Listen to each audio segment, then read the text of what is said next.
Temporarily, hide and isolate elements is a feature that allows you to hide or isolate some elements for a short time in a densely populated area. The purpose is to provide a less crowded view so that you can focus only on the selected elements. All the tools for temporarily hiding or isolating elements are in the View control bar. Begin by choosing the objects you wish to hide or isolate, then click Isolate Element. The shortcut is HI. This action will hide unselected objects, leaving only the chosen ones visible.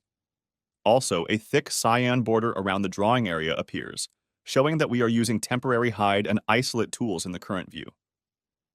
To revert all objects to their visible state, select Reset Temporary Hide and Isolate.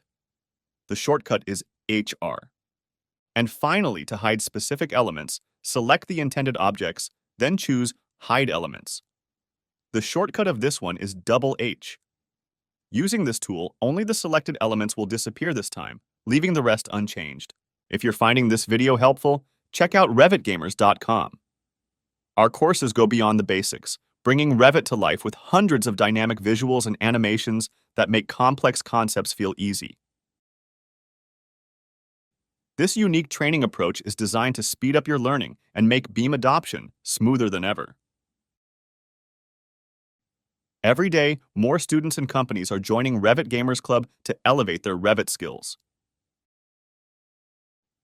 Don't miss out. Head to RevitGamers.com and see how Revit training can be fun, visual, and incredibly effective.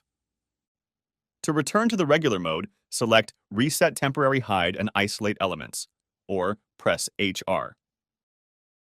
It's important to note that the hidden or isolated state is temporary and specific to the view you are currently working in. If you switch to another view, you will find those objects unchanged. Also, by closing and reopening the project, the visibility of the elements will be reset to their original state. There are so many ways to permanently make an object invisible in a view. We will discuss all these methods later.